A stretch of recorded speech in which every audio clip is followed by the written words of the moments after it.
위험한 비너스, 히가시노 게이고. 나인틴바에 들어서자마자 이곳의 주인이 대단한 골프광이라고 짐작할 수 있었다. 벽에는 어딘가에 골프장 사진이 걸려 있고 한쪽에는 골동품 골프 클럽이 장식되었다. 둥근 컷 받침에는 골프공의 딤플이 연상되는 무늬가 점점이 찍혀 있었다. 아마도 나인틴이라는 바 이름은 골프 18개 홀을 끝내고 쉬는 곳이라는 뜻으로 지었을 터였다. 손님은 카운터에 2명의 남녀가 있을 뿐이었다. 호스티스와 그녀의 고객이라는 것은 뒷모습만 봐도 알 수 있었다. 상당히 친밀한 사이인 것 같았다. 구석자리의 테이블에 자리를 잡고 하쿠로는 기네스 맥주를 마시면서 사진을 들여다보고 있었다. 오래된 컬러 사진이고 약간 누르스름하게 변색이 되었다. 하지만 화질은 선명했다. 사진에는 2 여학생이 찍혀 있었다. 교복 차림으로 환하게 웃는 모습이다. 한 사람은 데이코, 그리고 그 옆에 선 예쁘장한 얼굴의 여학생은 젊은 시절의 사요가 틀림없었다. 고이즈미 외갓집에서 이 사진을 봤을 때 미처 알지 못했던 것은 데이코 옆에 서 있는 여학생이 설마 내가 아는 그 사람일 리 없다는 선입견 때문이었을 것이다. 하지만 새삼 들여다보니 그 무렵의 얼굴 모습이 지금도 분명하게 남아있었다. 어쨌든 정말 뜻밖이었다. 데이코와 사요가 여학생 시절부터 잘 아는 사이였을 줄은 정말 상상도 못했다. 2 사람이 알게 된 것은 데이코가 야사루와 결혼한 다음이라고만 생각했었다. 사진으로 보기에는 2 사람은 고등학생인 것 같았다. 그렇다면 예전 고교 동창이 야가미가를 통해 우연히 다시 만났다는 것인가? 문득 손맛이 어두워졌다. 얼굴을 들자 기모노 차림의 사요가 서 있었다. 입에 감도는 웃음에 뭔지 모를 책략이 넘실거리는 것만 같았다. 그녀는 말없이 맞은편 자리에 앉았다. 하얀 셔츠에 빨간 베스트를 입은 수염 덥수룩한 바텐더가 다가왔다. 평소에 그걸로 줘요. 사요가 말했다. 바텐더는 고개를 끄덕이고 물러갔다. 아무래도 오랜 단골인 모양이다. 사요는 하쿠로의 손 쪽으로 시선을 옮겼다. 그런 오래된 사진을 용케도 찾아냈네. 어제 준코 이모가 외갓집 앨범을 빌려줬거든요. 아까 낮에 들여다보다가 이 아름다운 여학생이 아무래도 누군가를 꼭 닮았다는 생각이 들더라고요. 미리 준비해둔 말을 풀어놓으며 하쿠로는 사진을 사요 쪽으로 밀어주었다. 그녀는 사진을 집어들고 슬쩍 고개를 저었다. 참 젊다, 둘 다. 어머니와 동창이셨어요? 고등학교 3학년 때 같은 반이었어. 둘이 친해서 자주 어울려 놀았지. 졸업한 뒤에 한동안 못 보다가 언젠가 동창회 때 다시 만났어. 둘 다 아줌마가 된 다음에. 게다가 아이까지 딸린. 데이코는 화가의 아내. 나는 내연의 첫 신세였다는 차이는 있었지만. 화가의 아내? 하쿠로가 되물었을 때 바텐더가 사요가 주문한 술을 가져왔다. 쉐리잔에 투명한 액체가 들어있었다. 사요는 잔을 기울여 한 모금 마시고 후 하고 숨을 토해냈다. 맛있다. 이 한 잔으로 온갖 스트레스가 다 날아가는 것 같아. 무슨 칵테일이에요? 진 비터야. 비터를 바른 잔에 차게 식힌 진을 넣은 거야. 한번 마셔볼래? 잔을 하쿠로에게 내밀었다. 독할 것 같은데요. 알코올 도수 40도. 저는 관두는 게 좋겠어요. 하쿠로는 내밀려던 손을 냉큼 걷어들였다. 사요 씨가 어머니를 다시 만났을 때 우리 아버지가 아직 살아 계셨어요? 응 하고 사요가 턱을 끄덕였다. 만난 적도 있는걸? 어디서요? 입원 중이던 너희 아버지를 병문안하러 갔었어. 그래서 내가 아까 말했지. 눈매가 꼭 닮았다. 역시 부모 자식 간이다라고. 깜짝 놀라서 하쿠로는 사요의 얼굴을 마주 보았다. 그게 어머니가 아니라 아버지 얘기였어요? 그렇지. 하지만 너는 그렇게 받아들이지 않은 것 같더구나. 그래서 아직 나와 데이코의 관계를 모른다고 판단했어. 그렇다면 굳이 알려주지 않는 게 낫겠다 싶어서 그냥 입을 다물었던 거야. 아, 잠깐만요. 어머니가 야스하루 씨를 처음 만나게 된 계기는 야스하루 씨가 어딘가 화랑에서 우리 아버지가 생전에 그리신 그림을 발견했던 것이라고 들었어요. 그 야스하루 씨에 붙인 고노스케 씨와 특별한 관계인 사요 씨가 우연히 어머니의 고등학교 동창이었다라는 겁니까?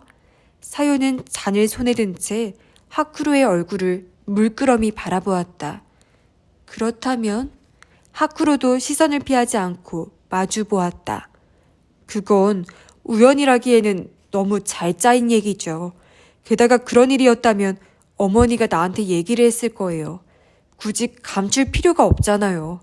사요는 미묘한 웃음을 띤 채 술잔을 응시했지만 이윽고 마음을 정한 듯 고개를 끄덕이고 그 술잔을 테이블에 내려놓았다. 네 말이 맞아. 두 사람이 알게 된 계기라는 그 얘기 지어낸 거야. 한마디로 말해서 데이코와 야스하루 씨의 만남은 우연이 아니었어. 다름 아닌 내가 두 사람을 만나게 해줬지. 사요 씨가요? 어떻게요? 오랜만에 동창회에서 제의한 뒤로 나와 데이코는 자주 만나게 됐어. 처음 한동안은 데이코가 남편의 병에 대해 얘기를 안 했어.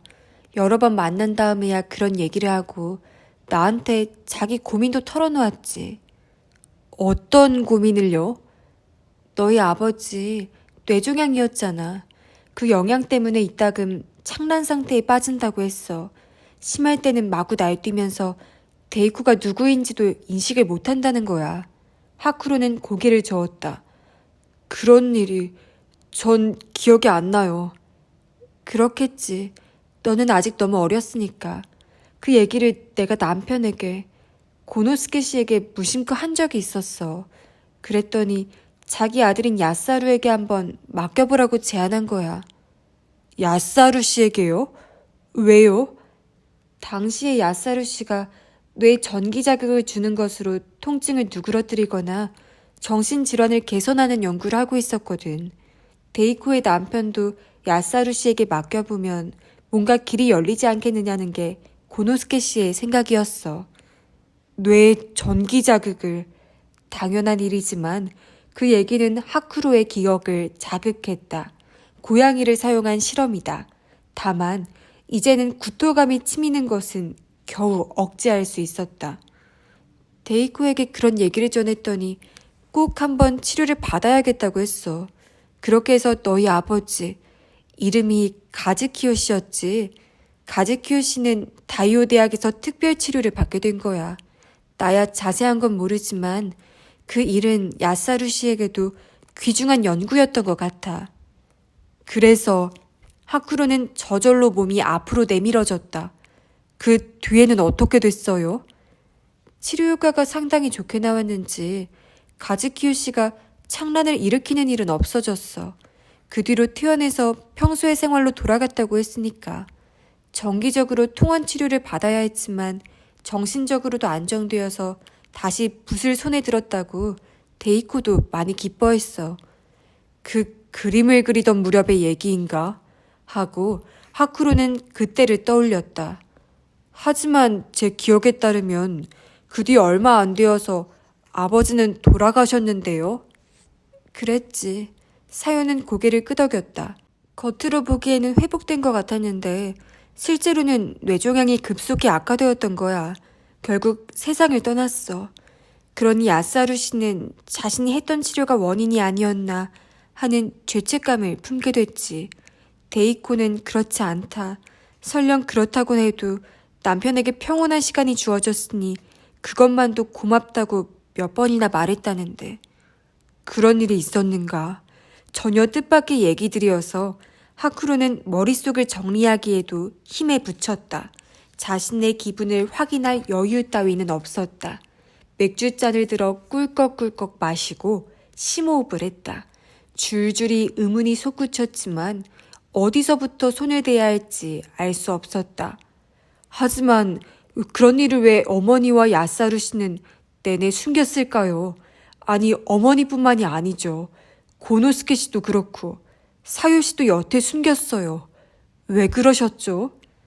숨겼다기보다 일부러 떠들고 다닐 필요는 없는 일이니까 그냥 입을 다물자라는 거였어. 하지만 굳이 말하자면 이유는 두 가지야.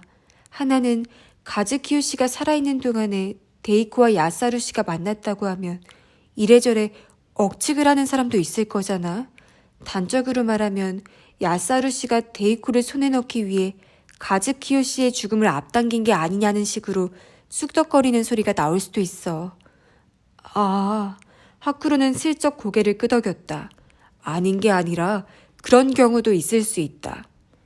그리고 또 하나는 야사루 씨가 했던 치료 자체를 비밀로 할 필요가 있었어. 왜냐면 그게 정식으로 인정받은 치료가 아니라 연구의 일환, 오히려 실험이라고 표현하는 게 더 적절한 치료였거든. 인체 실험이라는 얘기인가요? 그렇게 말하니까 너무 무서운 얘기로 들린다. 하지만 뭐 그런 셈이지. 그래서 고노스케 씨가 우리에게 입을 다물라고 지시한 거야. 이야기를 하면서 사유는 이따금 진 비터를 마셨다. 취한 기색이 전혀 없는 걸 보면 상당히 술이 센 것이리라. 야사루 씨가 그런 연구를 했다는 건 전혀 몰랐어요. 아니, 저는 의도적으로 알려고 하지 않았던 것이지만 애초에 이 모든 일이 고노스케 씨의 명예욕에서 시작됐어. 그건 무슨 말씀이세요? 하쿠로도 아는지 모르겠지만 야가미가는 대대로 의학계에 큰 공헌을 남긴 분들이 많았고 그 덕분에 엄청난 부를 쌓았어. 고노스케 씨는 그런 집안을 이어받았으니 자신도 뭔가 족적을 남겨야 한다고 항상 초조했었지. 그런 그가 동경한 것이 획기적인 발견이나 발명이었어. 그러다가 뇌 분야에 주목을 하게 된 거야. 아직 미지의 부분이 많은 가장 매력적인 프런티어라고 생각했기 때문이겠지. 야사루와 마키오가 뇌 분야를 연구하게 된 것은 우연이 아니야. 고노스케 씨의 영향이지. 이것도 처음 듣는 이야기였다. 돌이켜보니 하쿠로는 지금까지 야가미가에 대해 전혀 아무것도 알지 못했다. 그 말을 듣고 보니 아버지에 대한 얘기를 사유 씨에게서 듣고 고노스케 씨가 당신의 아들에게 맡기면 어떻겠느냐고 제안한 것도 단순한 친절에서 나온 게 아니라는 생각이 드네요. 역시 하쿠로, 대단하구나. 맞아, 그게 정확한 얘기야. 고노스케 씨는 아들에게 실험할 기회를 주고 싶었던 거야. 인체 실험의 기회를요? 응, 하고 사연은 고개를 끄덕이고 다시 바텐더를 불렀다. 어느새 진 비터 술잔이 비어 있었다. 야스하루 씨는 그 실험 대상이 된 환자의 아내와 결혼한 것이군요. 그건 어떤 심경에 따른 것이었을까요? 속죄 같은 건 아니었을 거야. 한 남자의 목숨을 구해보려고 힘을 합쳤던 두 사람이 그 남자의 사후에 서로에게 끌린다는 것은 오히려 자연스러운 일이 아닐까? 고노스케 씨가 그런 두 사람의 결혼을 용케 허락했네요. 야사루 씨가 선택한 일이니 허락하지 않을 수 없었겠지. 게다가 데이코를 아예 가족으로 받아들이는 게 이래저래 유리하다고 생각했을 거야. 실험에 대한 얘기를 외부에 발설하지 않게 하기 위해서라도. 이야기를 들어볼수록 고노스케라는 인물의 교활함이 부각되는 것 같았다. 그런 자의 어디가 그렇게 마음에 들었느냐고 사요에게 한번 물어보고 싶은 심정이었지만 질문해야 할 것은 따로 있었다. 실험은 그 뒤에 어떻게 됐습니까? 나는 모르겠어. 단지 데이코에 의하면 야사루 씨는 두 번 다시 똑같은 잘못은 범하고 싶지 않다고 했대. 역시 가즈키오 씨의 죽음을 앞당긴 것이 자신이라는 의식이 있었던 모양이지. 고노스케 씨도 그 뒤로 야사루가 연구에 소극적인 것에 대해 불만을 내비치곤 했으니까 적어도 사람을 이용한 실험은 하지 않았던 것 같아. 그 대신 고양이를 이용하게 되었다. 하쿠로는 마음속으로 중얼거렸다. 바텐더가 두 잔째의 진 비터를 사요에게 가져다 주었다. 사요 씨와 어머니의 관계는 잘 알겠어요. 지금까지 감춰온 이유도요. 그걸 전제로 다시 묻겠습니다만 지난번에 저한테 의미심장하게 암시했던 어머니의 유품이란 건 무엇이죠? 어물쩍 넘길 생각은 하지 마시고요. 대답해 줄 때까지 집에 보내드리지 않겠습니다. 술잔을 입으로 옮기려던 사요가 풋 하고 웃음을 터뜨렸다.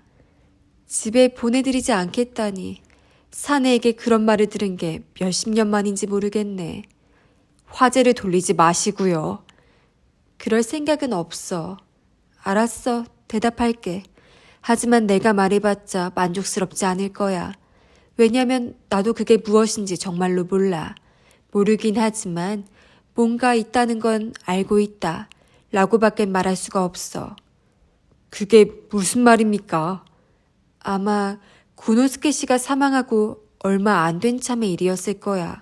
데이코와 단둘이 이야기할 기회가 있었어. 내가 데이코에게 유언장에는 전 재산을 아키토에게 물려주라고 적혔는데 결과적으로 아키토는 아직 전혀 상속받은 게 없다. 그 점에 대해 불만은 없느냐라고 물어봤어. 데이코의 대답은 애초에 야가미가에서 재산을 상속받을 생각이 없었으니까 괜찮다는 거였어. 아키토를 위해서도 오히려 잘된 일이라는 거야. 게다가 자신은 이미 귀중한 것을 야사루 씨에게서 받았다라고 했어. 나는 처음에는 그걸 행복한 가정을 말하는 모양이라고 해석했어. 하지만 데이코가 이어서 이렇게 말하는 거야. 너무 귀중해서 분에 넘칠 정도의 것이다라고. 그러고는 갑자기 퍼뜩 정신이 든 것처럼 나를 보면서 미안하다. 방금 그 이야기는 안 들은 것으로 해달라 라고 했어. 어머니가 그런 말을요? 어때? 이상하지? 뭔가 마음에 걸려서 몇 번이나 캐물었는데 더 이상은 얘기해주질 않더라고. 오히려 깜빡 그런 말을 흘린 걸 후회하는 눈치였어. 그때의 대화가 내 머릿속에서 떠나질 않았어. 데이코가 어느 틈엔가 야사루 씨에게서 뭔가 큰 보물을 받은 게 아닌가 그런 생각을 했어. 그러니까 사요는 하쿠로를 똑바로 바라보았다. 그건 나만의 단순한 추측일 수도 있어. 너무 귀중해서 분에 넘칠 정도의 것. 하쿠로는 입 밖에 내보고 나서 고개를 갸우뚱했다. 전혀 짐작 가는 게 없는데요. 그건 역시 애정이나 헌신 같은 추상적인 것이지 뭔가 형태가 있는 건 아닌지도 모르겠네. 이런 이야기를 누군가에게 하신 적이 있습니까? 무슨 얘기 끝엔가 유마에게만은 말했었어. 벌써 한참 오래전의 일이니까 그 아이가 그걸 기억하는지 어떤지는 모르겠지만 기억하고 있다라고 하쿠로는 생각했다. 그래서 그 보물의 정체를 가에데의 입을 통해 알아내려고 했던 게 틀림없다. 내가 얘기해 줄 수 있는 건 이런 정도야. 그 밖에 또 묻고 싶은 건 이런 식으로 단둘이 얘기할 기회는 앞으로 없을 테니까 말이 나온 김에 뭐든 물어봐. 그렇다면 이라고 하쿠로는 입을 열었다. 사요 씨는 왜 고노스케 씨의 양자로 호적에 올렸습니까? 역시 재산을 노리신 건가요? 사요의 표정이 일순 팽팽히 당겨졌다가 다시 온화하게 풀어졌다. 단도직입적인 질문이네. 하지만 빙빙 돌려서 묻는 것보다 훨씬 나아. 그래, 물론 재산을 노린 거야. 단지 짜잘한 유산을 상속한다든가 하는 째째한 짓거리를 할 생각은 없어. 나는 야가미가를 통째로 빼앗을 생각이었어. 아니, 지금도 그렇게 생각하고 있어. 통째로 빼앗는다고요? 응, 통째로. 하쿠로도 한번 생각해봐. 내가 이날 이때까지 뒤에 숨어서 고노스케 씨를 뒷바라지해왔어. 아들의 장래를 생각해서 눈물을 머금고 그 집에 양자로 보내기까지 했는데 걔가 부인이라는 여자에게 얼마나 시달리고 괴롭힘을 당했는지 몰라. 그래서 고노스케 씨가 나도 양자로 호적에 올려두는 게 어떻겠느냐고 의사타진을 했을 때 나 혼자 결심한 게 있어. 언젠가는 우리 유마가 야가미가의 주인이 될 수 있게 내가 방패막이가 되어주자. 그러기 위해서는 나도 야가미가에 들어가는 게 유리하다. 라고 계산한 거야. 고노스케 씨의 자식들 중에서 나미에 씨는 독신이라 자식이 없고 쇼코는 결혼해서 이미 떠난 몸이야. 마키오는 알다시피 괴팍한 인물이고 문제는 야사루 씨와 아키토뿐이야. 어때? 가능성이 전혀 없는 싸움은 아니잖아? 그렇네요. 하지만 그런 생각이었다면 고노스케 씨의 유언은 전혀 예상치 못한 일이었겠네요. 천만에 사요는 슬쩍 손을 저었다. 그 유언장 내용은 내가 원한 거였어. 설마. 사실이야. 원래 고노스케 씨는 재산을 양자를 포함한 자식들 모두에게 균등하게 상속할 생각이었어. 쓸데없는 다툼을 막는 데는 그게 가장 좋은 방법이니까. 하지만 그래서는 야가미가는 몰락해버린다고 내가 나서서 진언을 했어. 아니 그렇잖아. 거대한 빙산도 일단 무너지기 시작하면 눈 깜짝할 사이에 다 녹아 없어져. 오히려 유일한 직계 아키토에게 모든 것을 물려주는 게 확실하지. 그러면 재산이 분산되는 건 막을 수 있다고 내가 강력하게 얘기했어. 아키토는 아드님의 라이벌이잖아요. 그렇게 하면 적을 오히려 도와주는 셈인데요. 내가 말했잖아. 중요한 건 재산의 분산을 막는 거야. 지금은 우리 수중에 없지만 일단 한 곳에 모아두면 언젠가는 돌아올 수 있어. 하쿠로는 사요의 얼굴을 지그시 바라보았다. 어쨌든 사요 씨와 유마 씨에게 아키토는 방해꾼이군요. 어딘가로 사라졌으면 좋겠다든가 하는 생각은 해본 적 없으세요? 무슨 소리를? 이라고 그녀는 몸을 흔들며 웃었다. 아키토는 호적상으로 내 조카뻘이고 남편의 손자이자 내 친구의 아들이야. 그런 나쁜 생각을 할 리가 없지. 연극적인 말이지만 본심처럼도 들렸다. 그 밖에 또 묻고 싶은 건? 하쿠로는 잠시 생각해봤지만 더 이상 떠오르지 않았다. 오늘은 이 정도로 하죠. 그리고 이 자리에서 나눈 얘기는 외부에 발설하지 않는 것으로 했으면 좋겠는데 어떠십니까? 나는 뭐 어느 쪽이건 상관없어. 그렇다면 우리 둘만의 비밀로 해두는 것으로 하죠. 하쿠로는 잔을 들어 남은 맥주를 마셨다. 사유가 검지를 바짝 세우며 말했다. 한 가지, 내가 질문 좀 해도 될까? 네, 그러시죠. 그 여자 어떤 사람이야? 어떤 여자요? 가이드 씨 말이야. 네? 질문의 의도를 알 수 없어 하쿠로는 사요의 얼굴을 마주 보았다. 가이드 씨는 아키토의 아내지요? 그건 나도 아는데 어떤 인물인지 궁금해서.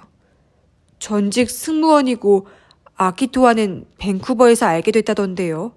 하지만 왜 그런 게 궁금하죠? 내 눈에는 그 아가씨 보통 내기가 아닌 것처럼 보여. 오랜 세월 동안 별의 별 사람을 다 지켜본 나의 직감이야.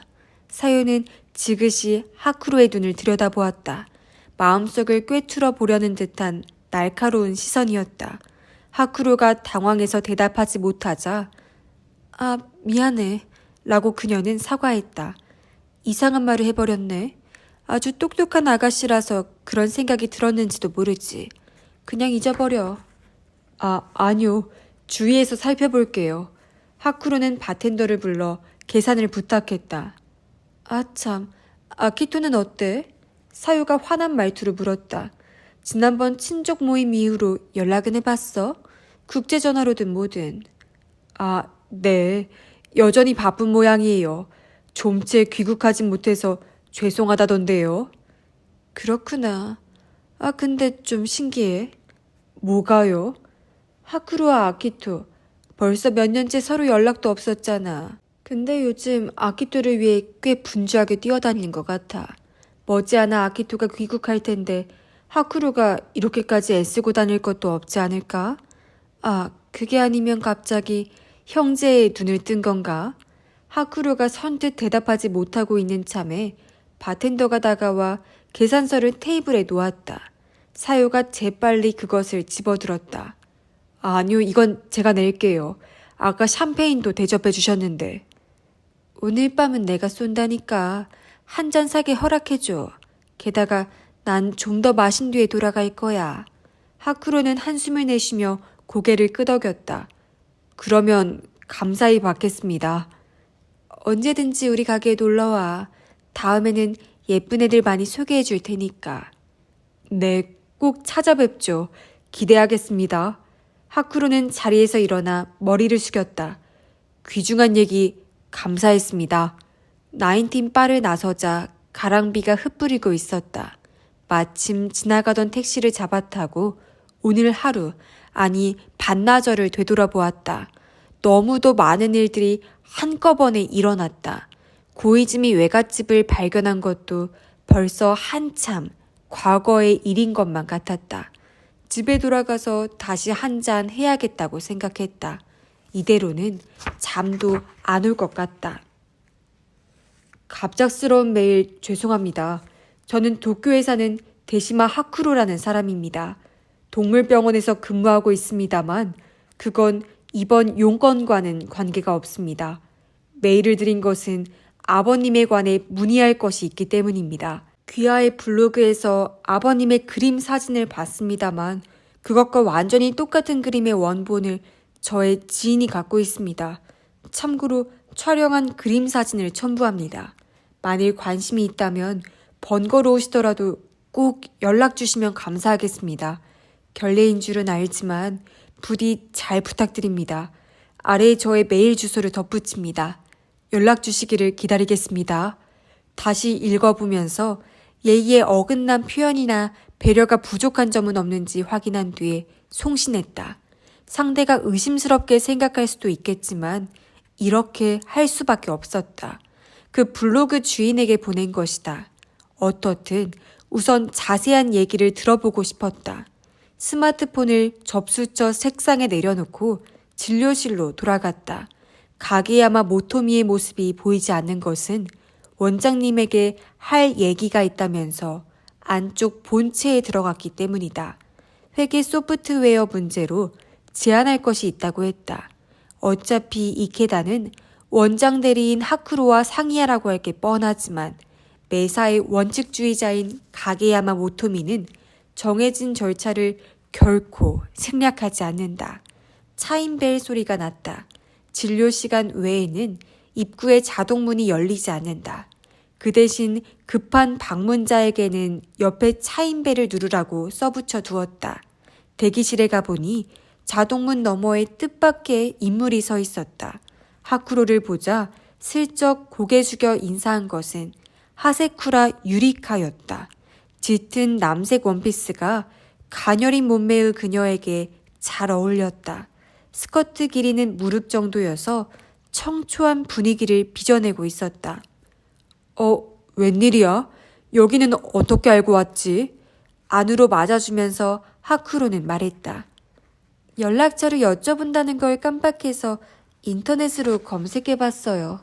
유리카는 대기실을 둘러보며 말했다. 저 여기 앉아도 될까요? 응, 어서 앉아.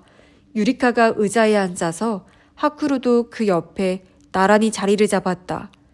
인터넷으로 검색해봤다면 전화번호도 있었을 텐데. 전화부터 할까 했는데 진료 시간이 아닐 때라면 괜찮을 것도 같아서요. 점심 식사 때문에 병원을 비우는 경우도 있어. 뭐 그건 됐고 웬일이지? 하쿠로가 묻자 유리카는 얼굴을 그에게로 향했다. 물어볼 게 있어요. 뭘까? 우선 그 이상한 여자에 대해서 험한 말투로 봐서 누구를 가리키는지 명백했다. 가에데 씨가 어지간히도 마음에 안 든 모양이네. 하지만 이제 어쩔 수 없는 일이야. 아키토는 유리카가 아니라 그녀를 선택해버렸잖아. 하지만 아무래도 뭔가 수상해요. 뭐가? 지난번 모임 뒤로 내가 아는 아키토 친구들에게 모두 다 연락을 해봤어요. 하지만 아키토가 결혼했다는 걸 아무도 모르더라고요. 그렇기는커녕 그런 여자와 사귀었다는 것도 단 한 사람조차 알지 못했어요. 어떻게 그럴 수가 있죠? 그 친구들도 나처럼 아키토가 시애틀로 떠난 뒤에 자주 메일이나 전화로 연락을 주고받았어요. 야가미 쪽 사람들에게 알려질까봐 나한테 말을 안 했다는 건 그나마 이해가 되지만 다른 친구들에게까지 비밀로 했다니 이건 진짜 이상하죠. 유리카가 빠른 말투로 주워 섬겼다. 그 모습은 신경질 그 자체였지만 그 말은 틀린 건 아니었다. 아닌 게 아니라 이상하다 라고 하쿠로도 내심 생각했다. 하지만 그런 말은 입 밖에 낼 수 없었다. 뭔가 사정이 있었겠지. 다음에 아키토에게 확인해 볼게. 유리카가 의아한 눈빛으로 쳐다봐서 왜 그러느냐고 물었다. 시애틀과는 시차가 있잖아요. 하쿠로 씨는 통화를 언제 하세요? 퇴근해서 집에 돌아간 뒤에? 하쿠로는 머릿속으로 재빨리 계산해 보았다. 시애틀과의 시차는 어느 정도일까? 10시간 정도인가? 그렇다면 퇴근한 뒤에 전화하면 그쪽은 한밤중이라는 얘기가 된다. 그야 물론 여기서 하지. 하쿠로는 손끝으로 아래를 가리키며 말했다. 일손이 빌 때. 그러면 지금 전화 좀 해주세요. 지금? 아니 그건 좀... 지금 오후 2시니까 시애틀은 오후 10시예요. 아키토 아직 깨어있을 거예요. 그러느니 유리카가 직접 전화해보는 게 어떨까? 해봤죠. 아까부터 몇 번이나. 유리카는 가방에서 스마트폰을 꺼냈다. 근데 전혀 연결이 안 돼요. 어쩌다 보니 전화를 못 받은 거 아닌가? 지난번에 하쿠루 씨를 만난 뒤로 날마다 여러 번 전화해봤어요. 그래도 어쩌다 못 받는 건가요? 하쿠루 씨는 정말로 아키토와 전화통화를 하긴 하셨어요? 물론이지. 겨드랑이에서 땀이 나고 있었다. 유리카의 눈에 깃든 의심의 빛이 한층 진해졌을 때였다. 선생님 하고 갑자기 부르는 소리가 났다. 접수처를 보니 어느새 돌아왔는지 가게야마 모토미가 앉아 있었다. 수화기를 손에 들고 있었다. 야마다 고객님의 심화장이 또 그 증세를 보인다네요. 다른 환자들 없는 시간에 오는 게 좋을 것 같다고. 지금 데리고 와도 되느냐고 하는데요. 야마다 신의 심화장? 그 증세라니 뭐였죠? 스컹크 심화장이에요. 방귀가 멈추지 않는 증세였잖아요. 지금 오시라고 할 거면 즉시 준비하셔야 해요. 가게야마 모토미가 유리카 쪽을 흘끗 쳐다보았다. 어떻게 할까요? 손님과 이야기하시는 중인데 일단 거절할까요? 하쿠로는 자신의 조수가 무엇을 노리는지 눈치챘다. 가정에서 스컹크를 기르지 못할 것은 없지만 방귀가 멈추지 않는 증세라고는 들어본 적이 없다. 게다가 스컹크의 악취가스의 정체는 방귀가 아니라 분비물이다. 그리고 애완용 스컹크는 악취가 분비되는 취선이 제거되어 있다. 아니 오시라고 해요. 야마다 씨는 우리 병원 단골이신데. 하쿠로는 유리카에게로 시선을 돌렸다. 스컹크라는 말을 들었기 때문인지 그녀는 약간 겁이 난 표정이었다. 급한 환자가 온다는 연락이야. 병든 스컹크가 금세 들이닥칠 거야. 가스 냄새가 몸에 배면 일주일쯤은 사람들 앞에 나갈 수가 없어. 유리카는 입술을 깨물며 자리에서 벌떡 일어섰다. 다음에 또 올게요. 그렇게 해. 그때까지 둘러댈 말을 만들어둬야겠다고 하쿠로는 생각했다. 유리카가 접수처 앞을 지날 때 죄송합니다 라고 가게야마 모토미가 그녀에게 사과했다.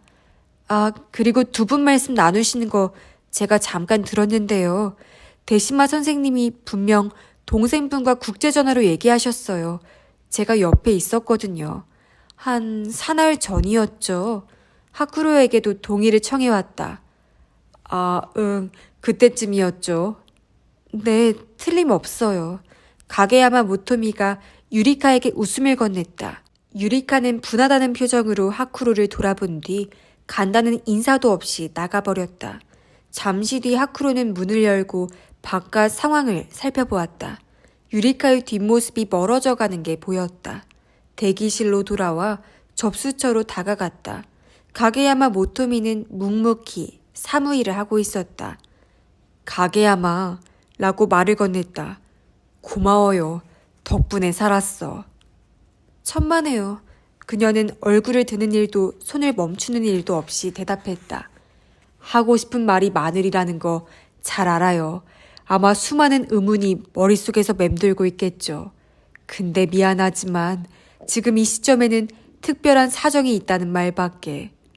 선생님, 이라고 말을 가로막으며 가게야마 모토미가 얼굴을 들었다. 항상 보는 그 무표정이었다. 저는 아무것도 묻지 않았는데요. 응? 아, 그러네. 하쿠로는 할 일 없이 코 옆을 긁적였다. 가게야마 모토미의 차가운 얼굴이 입구 쪽으로 향했다. 또 손님이 오신 것 같네요. 하쿠로가 자동문을 돌아보니 가에데가 웃는 얼굴로 손을 흔들고 있었다. 허리를 잘록하게 묶은 오렌지색 원피스는 길이가 유리카의 스커트보다 20cm는 더 짧았다. 나는 역시 청초한 것보다 이쪽이 더 좋구나 라고 생각하며 하쿠로는 문을 열었다. 자동차로 야가미 종합병원에 가는 도중에 하쿠로는 사요에게서 들은 이야기를 가에데에게 들려주었다. 당연한 일이지만 그녀는 놀라움의 감탄사를 연발했다. 설마 진짜요? 그럴 수가. 오마이갓. 매번 목소리를 높이며 조수석에서 발을 동동 굴렀다. 사요와 데이쿠가 동창이었다는 것이나 뇌 연구의 실험 얘기에도 놀란 모양이었지만 가에데가 가장 깊은 관심을 보인 것은 데이쿠가 야스하루에게서 받았다는 너무 귀중해서 분에 넘칠 정도의 것이라는 얘기였다. 와, 궁금하네. 대체 뭘 말하는 걸까요? 나도 전혀 짐작이 안 돼요. 고이즈미 외갓집 문제도 그렇고 이제는 야스하루 씨를 두들겨 깨워서라도 어떻게 된 일인지 물어봐야겠어요. 좋아요. 나미의 고모님은 저한테 맡겨주세요. 어떻게든 병실 밖으로 나오시게 할 테니까. 잘 부탁해요. 그리고 문제거리 2가지가 생겼어요. 하쿠로는 유리카가 동물병원까지 찾아온 이야기를 해주었다. 북 디자이너라는 그 아가씨네요. 의외로 기가 세 보이던데. 가에데는 여기서도 상당한 인간 관찰안을 보였다. 나 싫어하는 거죠. 상당히. 어떻든 전화 연결도 안 되고 메일에도 답이 없으니까 수상쩍게 생각한 모양이에요. 오늘은 그럭저럭 넘어갔지만 다음에는 어떻게 해야 할지 고민이군요. 아닌 게 아니라 난감하네요. 유리카뿐만 아니라 사요 씨도 슬슬 의심하는 것 같아요. 여차하면 아키토가 실종되었다는 거 이쯤에서 밝히는 게 좋겠어요. 아니요, 그건 안 돼요. 가에데가 즉각 부정했다. 그랬다가는 지금까지 고생해온 게 물거품이 되잖아요. 뭔가 다른 방법을 강구해봐야죠. 별 뾰족한 방법이 없을 것 같은데. 제가 뭔가 생각해낼게요. 조금만 기다려주세요. 여느 때 없이 진지한 말투였다. 가에데 씨가 그렇게 말한다면 뭐 어쩔 수 없죠. 문제거리는 2가지라고 하셨죠. 또 하나는 뭐예요? 하쿠로는 그녀 쪽을 흘끔 보았다. 가에데 씨에 관한 거. 저요? 뭔데요? 방금 말한 대로 유리카가 아키토의 결혼을 믿을 수가 없어서 여기저기 물어봤던 모양이에요. 그 결과 아키토가 야가미가 사람들뿐만 아니라 어느 누구에게도 자신의 결혼 소식을 알리지 않은 것이 밝혀졌다는 거예요. 아, 하고 가에데가 놀란 소리를 냈다. 역시 그랬군요. 역시라니 무슨 말이죠? 아니, 결혼 축하가 어디서도 들어오질 않았어요. 아키토 씨에게서 축하 메일을 받았다는 얘기를 한 번도 들어본 적이 없어서 나도 뭔가 좀 이상하다고 생각했었죠. 그렇구나. 아무에게도 알리지 않았었네. 가에데의 말투를 보니 아무래도 그녀 자신도 알지 못했던 모양이다. 무엇 때문인지 짐작되는 게 있어요? 짐작되는 거요? 굳이 말하자면 서프라이즈를 노렸던 게 아닌가 싶은데요. 귀국해서 친구들을 깜짝 놀라게 해주려고 했다든가. 그 사람이 그런 장난을 좋아하거든요.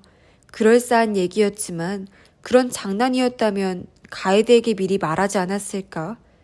유리카의 말에 따르면 가에데 씨와 아키토가 사귀었다는 것조차 아무도 몰랐다던데요.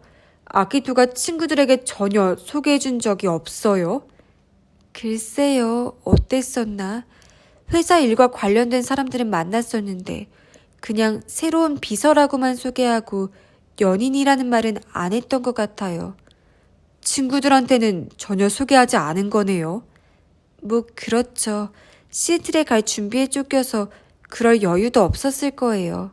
가이드의 대답은 막힘이 없고 부자연스러운 점도 없었다. 하지만 그럴듯하게 대충 넘어가는 듯한 느낌이 없진 않았다.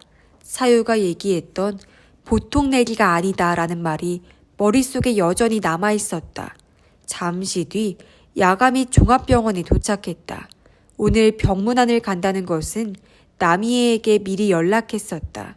주차장을 거쳐 정면 현관으로 가려는 참에 가에데가 문득 발을 멈췄다.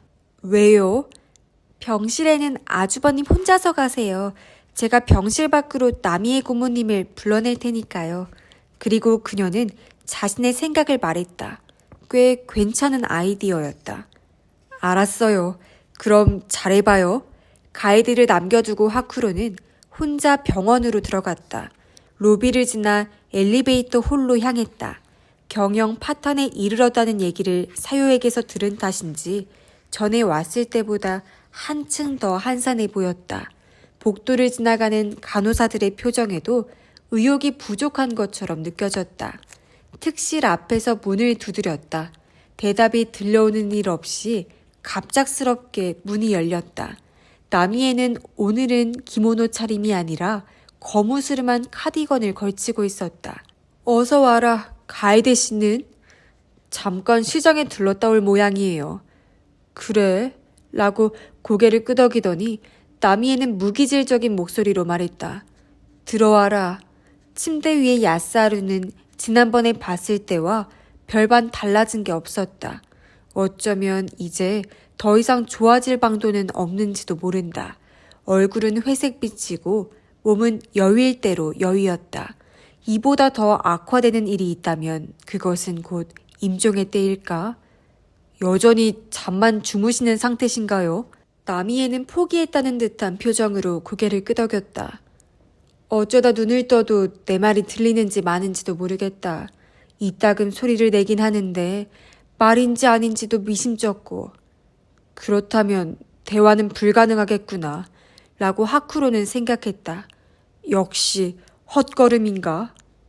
데이코 씨의 유품은 확인해봤니? 나미에가 물었다. 네, 얼추 다 살펴봤어요. 그래서 잠깐 여쭤보고 싶은데 어머니 짐은 정말로 그게 전부 다예요? 그 밖에 다른 것은 없었습니까? 다른 거? 이를테면 어떤 것 말이냐? 그건 잘 모르겠어요. 몰라서 묻는 겁니다. 우리가 오라버니 짐을 정리한 것 중에서 데이코 씨의 유품으로 보이는 건 그게 전부 다였어. 의심스러우면 언제든지 집에 와서 찾아보렴. 오라버니 짐은 아직 그대로 남겨뒀으니까. 알겠습니다. 그러면 가까운 시일 내에 한번 가야겠네요. 의심하는 건 아니고요. 혹시나 해서요. 응, 흡족할 때까지 찾아보렴. 나미에는 태연히 말했다.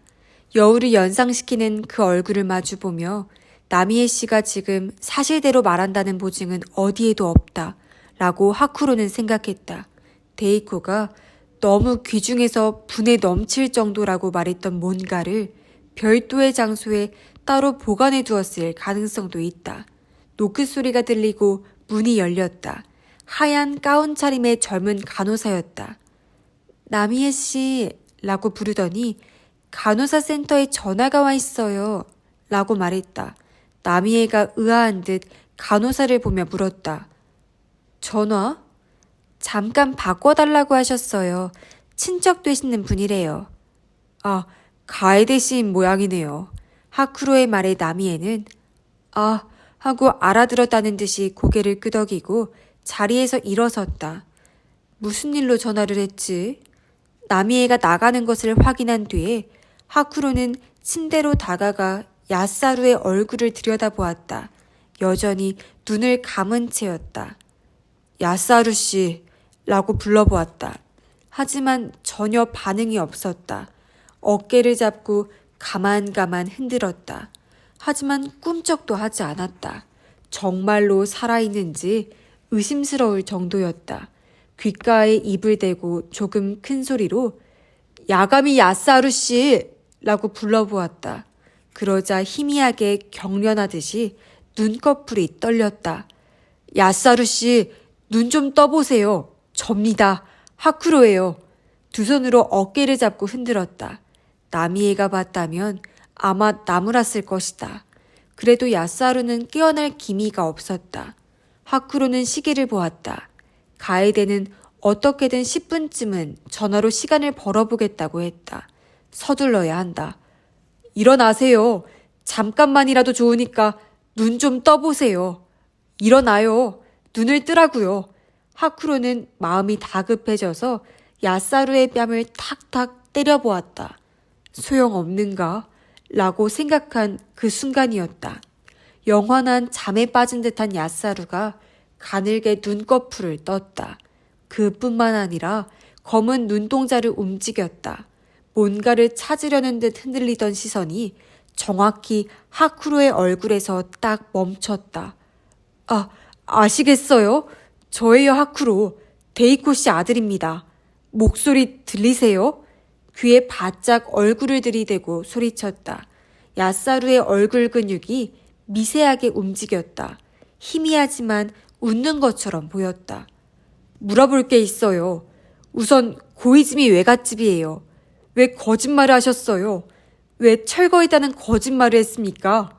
하지만 야사루의 눈꺼풀은 금세라도 감길 것 같았다. 대답해줄 기미는 없었다. 그럼 이것만이라도 대답하세요. 어머니께 뭔가 주셨죠? 귀중한 뭔가를 줬죠. 그게 뭡니까?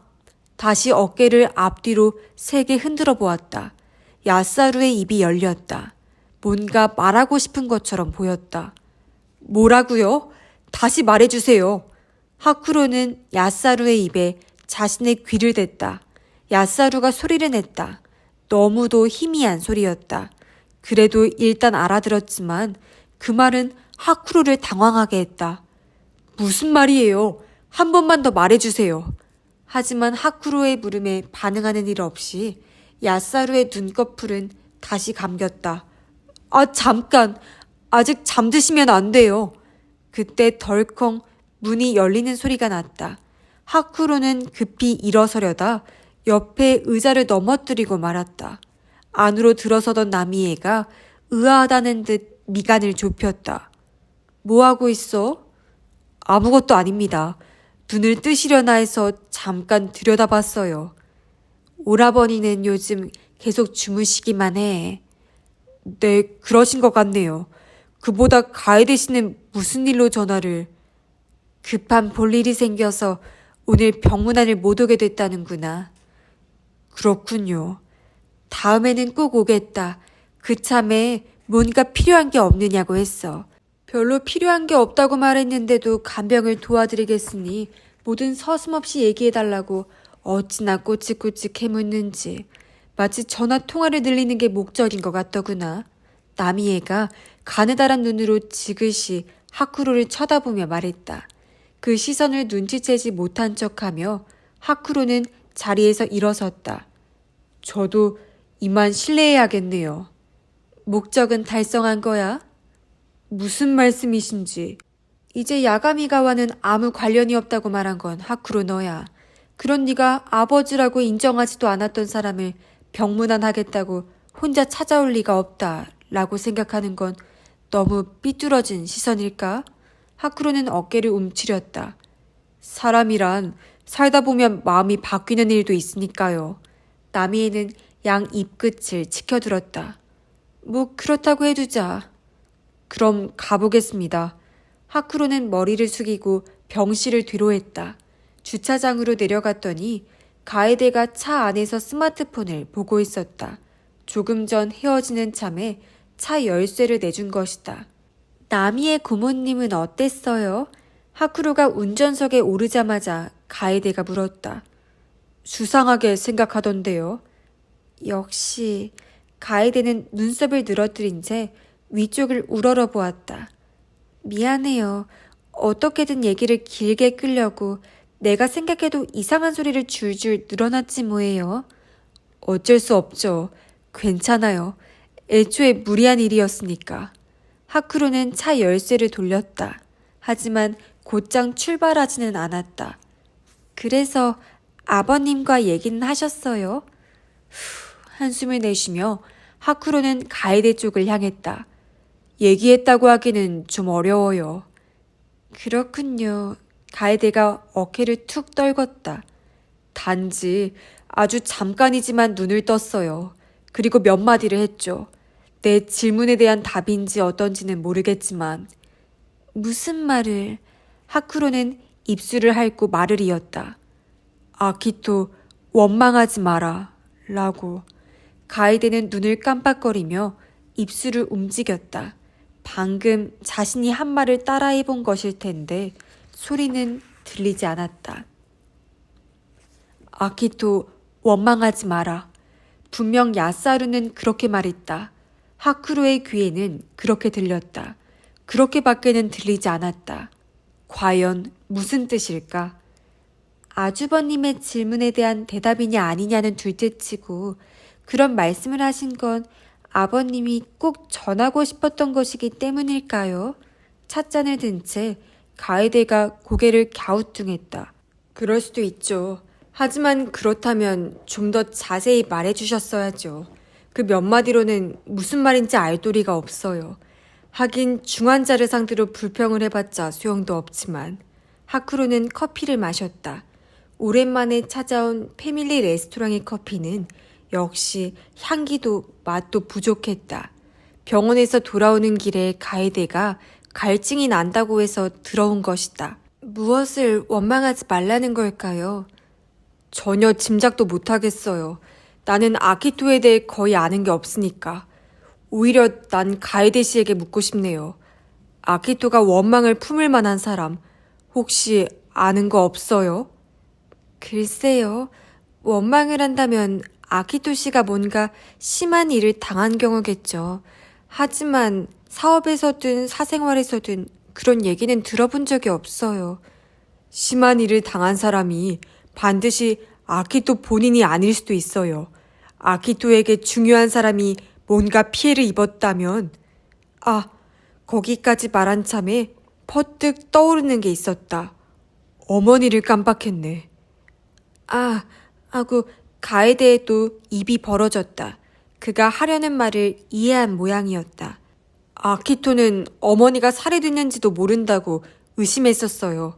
그렇다면 당연히 그 범인을 원망했겠죠. 그럼 그 범인을 원망하지 말라는 뜻일까요? 그럴 수도 있겠네요. 뭔가 특별한 사정이 있어서 어머니는 누군가에게 살해되었다. 그 특별한 사정을 고려하면 어머니를 죽인 사람을 나무랄 수는 없다. 그러니 원망하지 마라. 가에데가 두 손으로 테이블을 탕 쳤다. 대체 뭡니까 그 특별한 사정이? 목소리가 너무 커요. 주위를 살피면서 하쿠로가 말했다. 그건 나도 모르죠. 단지 야사루 씨의 말이 어머니의 죽음과 관련된 말이라면 그럴 가능성도 있다는 것뿐이에요. 어떤 사정이 있었건 사람을 죽였다면 살인자예요. 원망하지 말라는 건 말이 안 되죠. 그러니까 단지 그런 가능성도 있을 수 있다는 것뿐이라니까요. 하쿠로가 답답해서 커피잔에 손을 내밀었을 때 상의 안쪽에서 스마트폰이 진동하고 있었다. 액정 화면을 확인하고 흠칫했다. 그 블로그 관리자에게서 답장 메일이 도착한 것이었다. 가에데에게 말했더니 빨리 읽어봐요 라면서 얼굴을 내밀었다. 답신은 다음과 같은 것이었다. 데시마 하쿠로님께 보내주신 메일은 잘 받았습니다. 보잘것없는 제 블로그를 읽어주셔서 감사합니다. 그런데 지인께서 저희 아버지의 그림, 게다가 원본을 갖고 계시다는 말씀에 깜짝 놀랐습니다. 혹시 그 지인분이 의사 선생님이 아니신지요? 그렇다면 짐작되는 것이 있긴 합니다. 당장 답장을 보내죠. 메일을 읽자마자 가에데가 말했다. 아버님 이름을 알려드리고 급히 만나자고 해주세요. 만나요? 상대가 홋카이도나 오키나와 사람이면 어쩌려고. 비행기 예약하면 되죠. 가이드가 태연히 말했다. 왜요? 무슨 문제라도? 아니에요. 그녀가 얼마 전까지 전 세계를 날아다녔다는 것이 그제야 생각났다. 머리를 굴려가며 매일 답장을 써서 이건 어떠냐고 가이드에게 보여주었다. 답장해 주셔서 감사합니다. 말씀하신 대로 그림의 소유자는 의사이고 성함은 야가미 야사루 씨입니다. 다이오 대학의 교수이기도 합니다. 하지만 야가미 씨가 현재 투병 중이고 의식이 없는 상황입니다. 그런 관계로 이 그림의 처리에 대한 문제가 부각되었습니다. 가능하면 급히 만나 뵙고 말씀을 듣고자 합니다. 어디든 저희가 찾아갈 테니 부디 시간을 내주셨으면 합니다. 잘 부탁드립니다. 아주 좋아요. 당장 보내죠. 그렇게 말하자마자 가에데는 마음대로 하쿠로의 스마트폰을 터치해 메일을 송신했다. 이분은 아버님을 알고 계신 것 같아요. 그렇다면 어떻게 그 그림을 아버님이 소유하시게 됐는지도 알고 있겠죠. 하쿠로는 그녀가 손에 든 스마트폰을 냉큼 걷어들였다. 이제 그쪽에서 어떤 대답이 나오는지가 문제로군요. 반응이 그리 나쁘지는 않을 것 같아요. 답장 메일을 보면 역시나 전직 교사답게 예의 바르고 상식 있는 분이라는 느낌이 들거든요. 어떤 이야기를 들려주실지 얼른 만나보고 싶네요. 밀크티를 마시는 가에데의 얼굴을 하쿠로는 적잖이 신기한 기분으로 바라보았다. 부정적인 생각은 하지 않으려 애쓰고 있겠지만 그렇다고 쳐도 이 쾌활함은 좀 이해하기가 어려웠다. 도저히 남편이 실종 중인 상태라고는 생각되지 않을 정도였다. 그의 시선을 깨달았는지 가에데가 왜요? 라고 물었다. 아니요. 아무것도 아니에요. 하쿠로는 별 의미도 없이 스푼으로 잔 속을 휘젓고는 커피를 다 마셔버렸다. 리필 좀 해올게요. 자리에서 일어나 드링크바에서 잔에 커피를 따르고 있는데 아주버님 하고 부르는 소리가 들렸다. 자리에서 가에데가 크게 손짓을 하고 있었다. 커피를 흘리지 않게 조심조심 자리로 돌아왔다. 메일이 왔어요. 가에데가 스마트폰을 가리켰다. 서둘러 확인해 보았다. 그 블로그 관리자에게서 온 것이었다. 메일 잘 봤습니다. 역시 야가미 선생님이셨군요. 선생님께는 아버지 생전에 정말 큰 도움을 받았습니다. 투병 중이어서 의식이 없다는 말씀 참으로 안타깝군요. 저희 아버지 성함은 이세 도지로라고 합니다. 그리고 저는 니무라 가나코, 전직 교사, 그리고 현재는 전업주부입니다. 그런 일이라면 저도 꼭 만나 뵙고 싶은데 공교롭게도 다리를 다쳐서 멀리는 나갈 수가 없습니다. 가능하면 저희 집 근처까지 와주시면 감사하겠습니다. 저는 요코하마에 살고 있고 가장 가까운 역은 도쿄 도요코센의 히가시 하쿠라쿠 역입니다. 검토 바랍니다. 요코하마라는 말을 듣고 가에데의 눈이 반짝 빛났다. 답장해주세요. 지금 가도 괜찮겠느냐고요. 지금? 그건 안 되죠. 왜 안 돼요? 요코하마는 여기서 1시간이면 갈 수 있어요. 내가 6시까지는 병원에 돌아가야 해요. 진료가 있어서. 오후 6시부터 8시까지가 야간 진료 시간인 것이다. 알았어요. 그럼 저 혼자서 다녀올게요. 가이데 씨가? 혼자서요? 네, 라고 가이데는 턱을 힘차게 끄덕였다. 그분 이름이 니무라 씨라고 했던가요? 지금 동생의 아내가 만나러 갈 거라고 답장 메일을 좀 보내주세요. 잠깐. 내가 동행하지 않으면 얘기가 잘 안 될 텐데요. 왜요? 저도 자세한 사정을 아주버님만큼이나 잘 알고 있는걸요. 니무라 씨에게 어떤 얘기를 하려고요? 얘기한다기보다 우선 질문부터 할 거예요. 왜 그 그림을 아버님이 갖고 계시는지, 그림을 그린 니무라 씨의 아버님은 어떤 분이셨는지요. 합당한 질문이었다. 딱히 불만을 달 수 없어서 하쿠로는 입을 꾹 다물었다. 동의하셨으면 메일을 가이드가 테이블에 놓인 스마트폰을 가리켰다. 메일 제가 보낼까요? 아니요, 내가 하죠. 하크로는 가이드가 말한 내용을 그대로 써서 송신했다. 얘기가 너무 급하게 진행돼서 아무래도 니무라 씨가 당황할 것 같은데요. 글쎄요. 아주버님의 첫 메일 때 이미 충분히 당황스러웠겠죠. 우리가 도쿄에 있다는 건 미리 얘기했으니까 오늘 즉시 만나자는 말이 나올 것도 어느 정도는 예상했을 거예요. 그런가? 하크로는 고개를 갸웃했다. 내가 니무라 씨라면 그럴 거예요. 아마 지금쯤 무슨 일인가 하고 무척 궁금하시겠죠. 웬만한 일이 아니고서는 전혀 모르는 사람의 메일에 답장을 하진 않으니까요. 잠시 뒤 스마트폰이 메일 착신을 알렸다. 내용을 보고 적잖이 놀랐다. 잘 알겠다. 히가시 하쿠라쿠역 근처까지 나가서 기다리겠다. 라고 적혀 있었기 때문이다. 거 봐요. 가에데가 의기양양하게 코끝을 올렸다. 정말 혼자 갈 생각이에요? 네. 복잡한 심경이 하쿠로의 가슴속을 내달렸다. 분명 가에데 혼자 가도 문제는 없을 것이다. 그 사이에 하쿠로는 병원 일에 집중할 수 있다. 니무라 가나코에게서 어떤 이야기를 들었는지는 나중에 보고를 받으면 된다. 하지만 잘 알면서도 뭔가 마음에 걸렸다. 가에데 혼자 동동거리고 다니게 하고 싶지 않다. 라는 마음이 든 것이었다. 하쿠로는 스마트폰을 집어들었다. 잠깐 기다려봐요. 상의해 볼 테니까. 자리에서 일어나 출입구로 향했다. 가게 밖으로 나와 동물병원으로 전화를 걸었다. 네, 웬일이세요?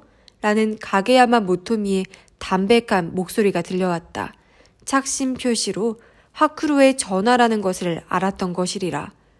오늘 야간 진료의 예약 상황 좀 알려줄래요?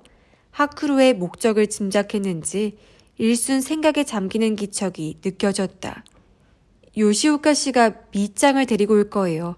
항문선 짜내기와 발톱깎기, 치아 스케일링, 그 다음은 네가미신의 루루짱이에요. 밑장도 루루짱도 둘 다 고양이다. 루루짱은 수액과 정맥 주사였죠. 거기에 투약과 안약저만. 네, 맞아요. 가게야마 씨, 내가 지금 급한 볼일이 생겨서 병원에 들어갈 수가 없어요. 일단 예약 없는 진료는 거절해 주세요. 밑장과 루루짱의 치료는 가게야마 씨에게 맡길게요. 그 치료는 할 수 있죠? 아무 대답 없는 묵직한 무언의 시간이 잠시 이어졌다. 가게야마 씨라고 불러보았다. 선생님, 가게야마 모토미가 딱딱한 어조로 말했다. 너무 깊이 빠져드시면 안 돼요. 응? 무슨 말이에요? 그러자 다시금 말이 끊겼다. 하지만 이번에는 몇 초 정도였다. 죄송해요. 가게야마 모토미가 사과했다. 제가 쓸데없는 말을 했네요. 알겠습니다. 밑장과 루루짱의 치료는 제가 할게요. 급한 환자는 거절할 거고. 미안. 잘 부탁할게요. 그렇게 말하고 전화를 끊었다. 일순 스마트폰의 액정 화면에 가게야마 모토미의 걱정스러운 얼굴이 비친 듯한 느낌이 들었다. 하쿠로는 자리로 돌아와 자신도 함께 가겠다고 알렸다. 와, 다행이다. 그녀는 기쁜 듯이 가슴 앞에서 손가락을 마주 꼈다. 하쿠로는 테이블에 계산서를 집어들었다. 자, 갑시다. 내비게이션에 히가시 하쿠라쿠역까지의 경로를 찍어넣고 패밀리 레스토랑의 주차장을 출발했다. 예상 도착 시각은 오후 6시 20분으로 나와 있었다. 니무라 가나코에게 자세한 만남 장소를 알아보라고 가에데에게 지시했다. 그녀는 즉시 몇 차례 메일을 주고받은 뒤 히가시 하쿠라쿠역 근처의 커피점을 약속 장소로 정했다. 니무라 씨는 50대의 평범한 아주머니, 그리고 회색 상의를 입고 나오실 거래요. 우리 쪽의 특징도 알려드렸어요. 당연히 알려드렸죠. 40살쯤에 얼굴 윤곽 뚜렷하고 모스 그린색 옷을 입은 약간 등이 구부정한 남자. 그리고 웨이브 머리에 오렌지색 원피스를 입은 30 문턱의 여자. 수고했어요. 핸들을 준 채 하쿠로는 등을 꼿꼿이 세웠다. 등이 구부정한 것은 옛날부터 지적받아온 나쁜 습관이다. 내비게이션이 예상한 시각대로 히가시 하쿠라쿠역 앞에 도착했다. 무인 주차장이 있어서 그곳에 차를 세워두고 도보로 커피점으로 향했다. 그곳은 골목길을 마주한 옛 정취가 돋보이는 자그마한 커피점이었다. 입구의 문을 열자 머리 위에서 딸랑딸랑 방울이 울렸다. 테이블 좌석이 몇 개 놓여 있고 근처에 사는 듯한 노인 3명이 안쪽에 앉아 담소 중이었다. 그리고 중년 여성 1명이 가운데쯤의 테이블에 앉아 있었다. 회색 상의는 하쿠로가 머릿속에 떠올렸던 것보다 환한 색이었다. 중년 여성이 하쿠로와 가에데가 들어서자마자 알아봤는지 인사를 건네왔다. 기품 있는 용모에 수수한 디자인의 금태 안경이 그야말로 전직 교사라는 느낌을 주었다. 그쪽으로 다가가 이름을 확인한 뒤에 정식으로 인사를 나눴다. 하쿠로는 명함을 건넸다. 가게 마스터인 듯한 백발의 남자에게 커피 2잔을 주문했다. 니무라 가나코 앞에 이미 커피잔이 놓여 있었다. 갑작스럽게 무리한 부탁을 드려서 죄송합니다. 하쿠로가 사과했다. 놀라셨죠? 처음 메일을 받았을 때는 좀 놀랐어요. 하지만 야가미 선생님의 성함을 보니 이해가 되더군요. 아, 지금 투병 중이라고 하셨는데 아주 안 좋으신가요? 니무라 가나코가 안타깝다는 듯이 미간을 좁히며 물었다. 말기암입니다. 아유, 저런. 머지않아 돌아가실 것 같은 상태세요. 그렇군요. 참으로 안타깝네요. 그런데 야가미 선생님과는 어떤 관계이신지. 야가미 야사루 씨가 저희 어머니와 재혼을 하셨어요. 다만 제가 야가미가에 정식으로 입적하진 않아서 양아버지는 아니십니다. 그러시군요. 하쿠로는 야가미 야사루와 데이코 사이에 아들이 하나 있고 그 아내가 옆에 있는 가에데라고 설명했다. 동생이 지금 해외에 나가 있어서 그 대신 저와 여기 가에데 씨가 야사루 씨의 짐을 정리하고 있습니다. 그러던 중에 그 그림을 발견했어요. 어떤 그림인가 하고 알아보는 사이에 우연히 니무라 선생님의 블로그가 눈에 띄어서 자세한 사정을 여쭤보려고 이렇게 나왔습니다. 그의 설명에 니무라 가나코는 몇 번이나 고개를 끄덕였다. 그런 그림이 발견되었으니 당연히 당황하셨겠지요. 아버님이 원래 화가는 아니셨다고요? 네, 화가가 아니셨어요. 예술 쪽과는 전혀 인연이 없는 은행원이셨죠. 그런데 어느 날 졸음운전으로 전봇대에 부딪혀 뇌 중증 손상을 입으셨어요. 걸음을 떼지 못하고 기억력에도 문제가 생겨서 은행은 퇴직할 수밖에 없었죠. 수입이 끊긴 데다 간호 비용까지 들어서 어머니와 저는 어떻게 해볼 도리가 없더군요. 아버지 본인도 절망에 빠지셨던 것 같아요. 그러던 중에 언제부턴가 갑자기 기묘한 그림을 그리시더라고요. 선을 복잡하게 조합한 듯한 도형이에요. 아버지 얘기로는 머릿속에 저절로 떠오르는 것을 그리셨다는 거예요. 우연히 지인 건축가가 그 그림을 보더니 이건 프랙털 도형인 것 같다고 처음으로 얘기하셨죠. 블로그에 올린 그 대목이었다. 마스터가 커피를 내왔다. 향기가 훌륭해서 블랙으로 마셔보았다. 실로 그윽한 맛이었다. 패밀리 레스토랑 드링크바의 커피와는 너무도 현격한 차이가 나서 깜짝 놀랐다.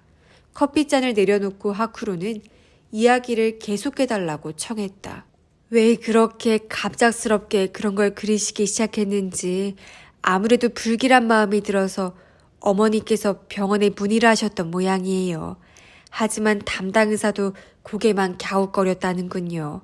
그러고는 그 얼마 뒤에 어느 의사 선생님이 찾아오셨어요. 바로 야가미 야사루 선생님이셨죠. 아버지에 대한 이야기를 담당 의사에게서 전해 들었다고 하셨어요. 야가미 씨가 왜 아버님을? 연구를 위해서라고 하셨어요. 연구?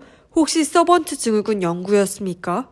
하쿠로의 물음에 니무라 가나코가 고개를 끄덕였다. 맞아요.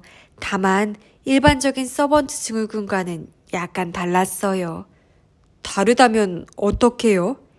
야가미 선생님은 후천성 서번트 증후군이라는 단어를 쓰셨어요. 후천성이요? 하쿠로는 가에데와 마주본 뒤 니무라 가나코에게로 시선을 돌렸다. 그런 것도 있습니까? 나도 그때 처음 알았어요. 야가미 선생님에 의하면 세계적으로도 거의 알려지지 않은 증상이어서 논문도 거의 없는 것이나 마찬가지라더군요.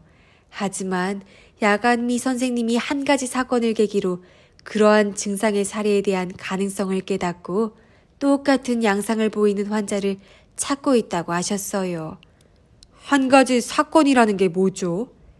자세한 건 모르겠지만 전혀 다른 목적으로 어떤 환자를 치료했는데 우리 아버지와 똑같은 증상을 보였다는 거예요. 그 환자는 원래부터 화가였지만 치료를 시작한 뒤로 그때까지와는 전혀 다른 터치로 그림을 그렸다고 하시더라고요. 하쿠로는 저절로 몸을 쓱 내밀지 않을 수 없었다. 혹시 그 화가의 이름을 알고 계십니까? 그것까지는 잘 모르겠네요. 니무라 가나코가 고개를 저었지만 하쿠로는 확신했다.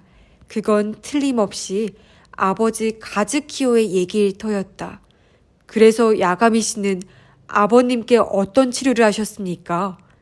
한마디로 말하자면 검사예요. 뇌의 상태를 면밀히 살펴본다고 하셨거든요. 그 대신 아버지의 간호는 전적으로 맡아주셨어요. 엄청난 간호 비용으로 고민하던 우리로서는 그야말로 구세주나 다름없었죠. 하지만 블로그에는 아버님이 그 뒤 몇 년 만에 타계하셨다고 쓰셨는데 니무라 가나코는 체념의 표정으로 고개를 끄덕였다. 야가미 선생님의 도움을 받은 지 약 4년여 만에 돌아가셨어요. 하지만 그동안에 정말 잘 돌봐주셨어요. 참으로 감사한 일이죠. 그래서 아버지가 돌아가신 뒤에 유작이 된 그 그림을 야가미 선생님께 선물로 보내드렸어요. 그렇게 된 일이었군요. 야가미 선생님이 그 밖에도 아버지와 같은 증상을 보이는 사람들을 몇 명 검사하고 있었고 그분들의 작품 등도 수집하신다고 들었어요. 아버지의 경우에는 그림인지 프랙털 도형인지 아무튼 그런 쪽의 재능에 눈을 떴지만 뇌의 질병을 계기로 음악의 재능을 발휘한 사람도 있었던 모양이에요. 음악이요? 네, 병이 나기 전에는 음악과 전혀 관련이 없는 사람이었는데 어느 순간부터 갑자기 머릿속에 멜로디가 떠오른 거예요. 그것을 어떻게든 재현해 보려고 피아노를 배우고 악보 쓰는 법도 공부했다고 들었어요. 야가미 선생님에 의하면 감동을 주는 신비한 곡이라더군요. 아키토의 맨션에서 들었던 곡이다. 라고 하쿠로는 확신했다. 가이드를 돌아보니 그녀도 똑같은 생각을 했는지 슬쩍 고개를 마주 끄덕였다. 그 뒤로 야가미 씨의 연구는 어떻게 됐습니까? 니무라 가나코는 고개를 가로저었다. 아버지 돌아가신 뒤로는 연초에 연하장이나 주고받는 사이여서 그건 좀... 하지만 아버지 장례식 때 참석하셔서 덕분에 아주 의미 있는 연구 성과를 얻었다고 얘기하셨어요. 자신의 가설이 증명될 것 같다. 어쩌면 획기적인 발견이 될 것이다 라고. 그 가설이라는 건 제가 문외한이라서 자세한 건 모르겠지만 처음에 연구의 계기가 된 그 환자에 대한 얘기일 거예요. 야가미 선생님이 했던 치료와 후천성 서번트 증후군이 밀접한 관계가 있었다 라는 뜻이 아닐까요? 아무것도 아닌 일처럼 니무라 가나코는 말했지만 그 내용은 하쿠로의 사고를 강하게 자극하는 것이었다. 지금까지 뿔뿔이 흩어져 있던 퍼즐 조각이 단숨에 맞춰질 것 같은 예감이 들었다. 커피가 아직 남았다는 게 생각나서 급히 입에 머금었지만 무슨 맛인지도 알지 못했다. 흥분한 탓이었다. 옆에 있던 가이데가 처음으로 입을 열었다. 의사가 논문 등을 발표할 경우 이를테면 이름까지는 밝히지 않더라도 피험자와 증상의 관찰에 협력해준 환자들의 동의를 얻어야 해요. 야가미 선생님에게 그런 동의를 하신 적이 있었나요? 아니요. 그런 일은 없었는데요. 한 번도요? 네, 없었어요. 니무라 가나코의 말투는 온화했지만 그 말의 내용에 흔들림은 없었다. 가에데는 하쿠로 쪽을 보았다. 그녀가 무슨 생각을 하는지 하쿠로도 짐작했다. 커피잔을 비운 뒤 하쿠로는 자세를 바로잡았다. 니무라 선생님, 정말 감사했습니다. 큰 참고가 되었습니다. 제가 아는 건 그런 정도뿐인데 정말 도움이 되셨나요? 물론입니다. 귀중한 말씀을 들려주셔서 정말 감사합니다. 저희도 여한 없이 야가미 씨의 임종을 할 수 있게 됐어요. 도움이 되셨다니 다행이네요. 야가미 선생님에 관해서 괜찮으시다면 그때는 저한테도 소식을 좀 전해주세요. 그때라는 것은 숨을 거두었을 때라는 뜻이리라. 꼭 연락드리겠다고 말하고 하쿠로는 자리에서 일어섰다. 커피점을 나서자 가에데와 나란히 주차장으로 향했다. 둘 다 걸음이 빨라져 있었다. 열쇠는 야사루 씨의 연구에 있었어요. 우리 아버지에게 했다는 그 뇌의 전기치료. 걸음을 옮기면서 하쿠로는 말했다. 뇌 종양에 의한 착란을 막기 위한 치료였는데 그게 생각지 않은 부작용을 낳았다는 것이죠. 후천성으로 서번트 증후군 증상을 발병시킨 셈이에요. 한마디로 인위적으로 천재뇌를 만들어낼 수 있다는 얘기예요. 그건 분명 획기적인 발견이죠. 하지만 그 결과를 야사루 씨는 발표하지 않았어요. 그러기는커녕 연구 자체를 중단해버린 것 같아요. 왜 그랬을까요? 한 화가의 죽음을 앞당겼다는 죄책감 때문이 아닐까요? 잘 모르겠네. 하지만 뭐 그럴 수도 있겠죠. 차로 돌아가 즉시 출발했다. 수도 고속도로 히가시카 나가와 인터체인지를 향해 달렸다. 아주버님, 조수석에서 가에데가 말했다. 만일 그 연구 기록이 남아있다면 엄청나게 큰 가치가 있겠죠. 나도 똑같은 생각을 했어요. 문제는 누가 그것을 알고 있느냐는 것이죠. 마키오 씨는 어떨까요? 그 괴짜학자분. 맞아요. 그쪽도 한번 알아볼 필요가 있어요. 하지만 그 전에 작전을 좀 짭시다. 그럼 아오야마 맨션에 가서 맥주라도 한잔하면서 상의하실까요? 좋죠. 아오야마 맨션 앞에 도착한 것은 오후 8시경이었다. 일단 가이드를 현관 앞에 내려주고 하쿠로는 어딘가에 주차해놓고 올 생각이었다. 배가 고프네요. 피자라도 주문할까요? 가이드가 조수석에서 검지를 빙글 돌리며 말했다. 나쁘지 않네요. 그나저나 아주 신이 난 것 같네. 큰 수수께끼가 곧 풀릴 것 같잖아요. 마음이 설레요. 하지만 이라고 하쿠로는 말했다. 아직 아키토의 행방을 알아낸 건 아니에요. 그 순간 가에데의 얼굴에서 명랑함이 쓱 사라졌다. 지금 우리가 하는 일이 아키토의 실종 원인으로 연결될진 알 수 없어요. 그래도 가에데 신 괜찮아요? 괜찮을 리가 없다. 라는 대답이 돌아올 것이라고 하쿠로는 예상했다. 하지만 가에데의 대답은 정반대의 것이었다. 괜찮아요. 어떤 일에나 순서라는 게 필요하니까요. 순서? 어떤 일이 일어나든 결코 후회하지 않기 위한 순서요. 저는 지금 제가 할 수 있는 일을 최대한 열심히 하고 있어요. 어쩌면 아키토 씨의 행방을 밝혀내는 쪽으로 연결되지 않을 수도 있겠죠. 하지만 그냥 멈춰서서 멍하니 기다리는 것보다는 뭐든 도전해보는 게 나한테는 더 잘 맞아요. 하쿠로는 흠칫 놀랐다.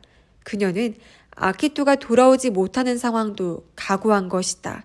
그러기 위한 마음의 준비가 그녀가 방금 말한 순서인 것이다. 물론이라고 가에데는 말을 이었다. 이런 식으로 어떻게든 도전해본 것도 모두 아주버님이 곁을 지켜주신 덕분이에요. 아주버님이 아니셨다면 정말 어떻게 됐을지. 이제 제가 기댈 곳이라고는 아주버님 뿐이에요. 가에데의 촉촉한 눈빛에 하쿠로는 가슴이 뭉클해졌다. 그와 동시에 왜 가에데를 니무라 가나코에게 혼자 보내고 싶지 않았는지를 깨달았다.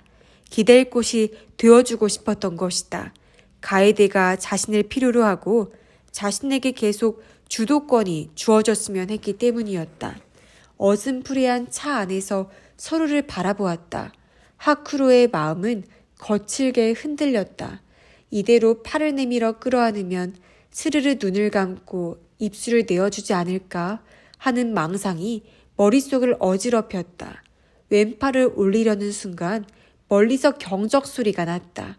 하쿠로는 퍼뜩 정신을 차리고 눈을 껌뻑거리며 가에데를 보았다. 그녀는 왜 그러느냐는 듯 고개를 갸우뚱했다. 아, 예. 가에데 씨의 결심은 충분히 알겠어요. 하쿠로는 헛기침을 하며 말했다. 근데 오늘 밤은 이쯤에서 헤어지기로 하죠. 병원에 들어가 봐야 할 일이 생각나서 온통 조수에게만 맡겨둘 수도 없고. 아, 그렇죠. 알았어요. 그럼 또 연락드릴게요. 가에데가 왼손을 흔들며 말했다. 그 약지에서 스네이크 링이 반짝 빛났다. 오늘 애쓰셨어요. 잘 가요. 가에데가 내리자마자 하쿠로는 차를 출발시켰다. 백미러에 그녀의 모습이 비쳤다. 약지에서 반짝이던 반지가 묘하게 눈에 박혀들었다.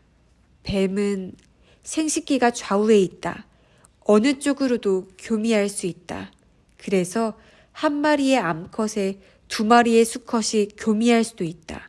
하쿠로는 머리를 세게 내저었다. 이상한 생각은 하지 말자고 스스로에게 되뇌었다. 동물병원에 돌아와 보니 불이 켜져 있었다. 가게야마 모토미가 아직 퇴근하지 않은 것이다. 진료 시간은 진즉에 끝났다. 입구 앞에 섰지만 자동문은 열리지 않았다.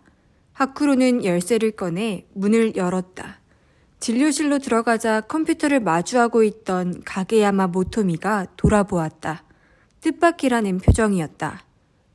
오늘 저녁에는 안 들어오시는 줄 알았는데요. 마음에 좀 걸리는 게 있어서.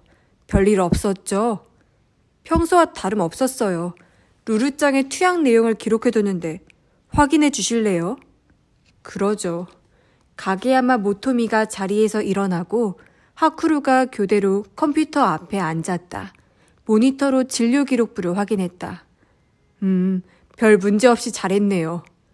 루루짱 지난 일주일 동안은 토하지 않았다고 했어요. 식욕도 나고 씩씩하게 잘 지냈대요. 다행이네. 하쿠루는 빙글 의자를 회전시켰다. 그러자 바로 코앞에 가게야마 모토미의 허리가 있었다. 청 스커트에 감싸인 가느다란 허리였다. 그녀는 놀란 듯 주춤 뒤로 물러섰다. 하쿠루는 한 차례 헛기침을 하고 그녀를 올려다 보았다. 오늘 무리한 부탁을 해서 미안해요. 덕분에 무사히 일을 처리했어요. 그렇다면 다행이네요. 다만 아무리 동물병원이라도 의사 선생님이 부재 중인 상태에서 진료를 하는 건 역시 문제라고 생각해요. 비용을 받을 때 죄책감이 느껴졌어요. 그 말이 맞아요. 내가 잘못했어요.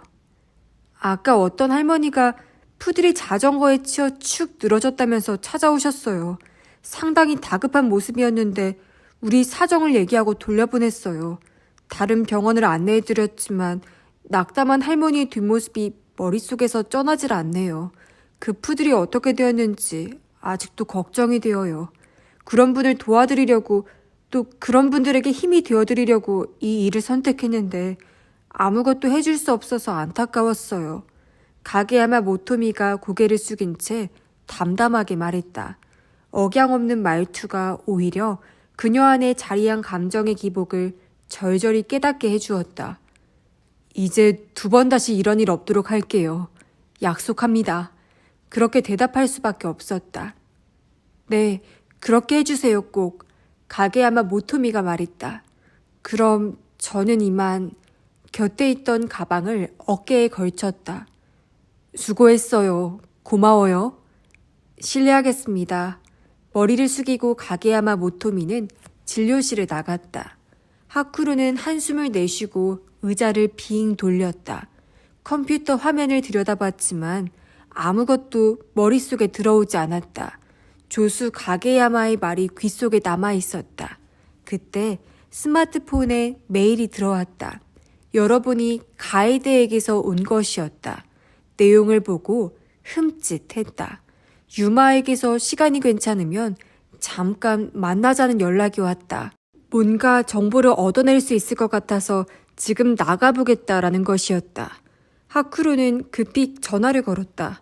곧바로 네 라는 환한 목소리가 들려왔다. 이런 밤늦은 시간에 나가려고요? 이름도 밝히지 않은 채 노골적으로 뿌르퉁한 목소리로 물었다. 유마 씨가 뭔가 중요한 할 얘기가 있는 모양이에요. 아무래도 마음에 걸려서 나가보려고요. 중요한 이야기요? 무슨 일인지는 물어봤어요? 물어봤는데 직접 만나서 얘기하고 싶다네요. 하쿠로는 혀를 끌끌 찼다. 딴 속셈이 있는 사내가 여자에게 작업을 걸 때 쓰는 상투적인 수법이 아닌가. 뭔가 좀 수상해요. 다시 전화해서 간단하게라도 용건을 말해달라고 해봐요. 근데 이미 택시에 타버렸어요. 괜찮아요. 만나볼게요. 어디서 만나는데요? 에비스의 바에서 만나기로 했어요. 제가 아직 저녁을 안 먹었다고 했더니 식사도 가능한 바가 있다고 해서요. 유마의 느물거리는 얼굴이 눈앞에 선하게 떠올랐다. 카운터석에 나란히 앉아 은근슬쩍 어깨를 끌어안을 생각인 건 아닐까? 그러면 식사는 해도 괜찮지만 술은 마시지 말아요. 바에서 어떻게 술을 안 마셔요? 가이드 씨를 취하게 하려는 것일 수도 있어요. 미리미리 조심해야죠. 그 자는 애초에 유전적으로 술이 강할 거라고요. 사유가 독한 술을 마시던 모습을 떠올리면서 말했다. 내가 술 좋아하는 것은 유마 씨도 잘 아는데 바에서 술을 안 마시면 도리어 이상하게 생각하시죠. 걱정 마세요. 술이라면 저도 꽤 센 편이니까 취해서 정신 잃을 일은 없어요. 자, 그럼 다녀오겠습니다. 자, 잠깐.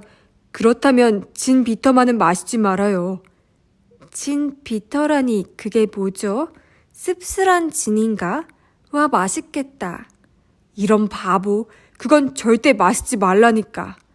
뭐라고요? 잘 안 들려요. 아무튼 잘 다녀올게요. 이봐요, 잠깐! 이라는 말을 덧붙였을 때는 이미 전화가 끊겨 있었다. 하쿠로는 스마트폰을 책상 위에 내던졌다. 머리칼에 손가락을 찔러 넣고 푹푹 긁었다. 퍼뜩 기척을 느끼고 뒤를 돌아보았다. 가게야마 모토미가 우뚝 서 있는 바람에 헉 하는 놀란 소리가 터졌다. 왜 거기 있어요? 가게야마는 거북스러운 얼굴로 백화점 종이 가방을 들어 보였다. 깜빡 놓고 간 게 있어서요.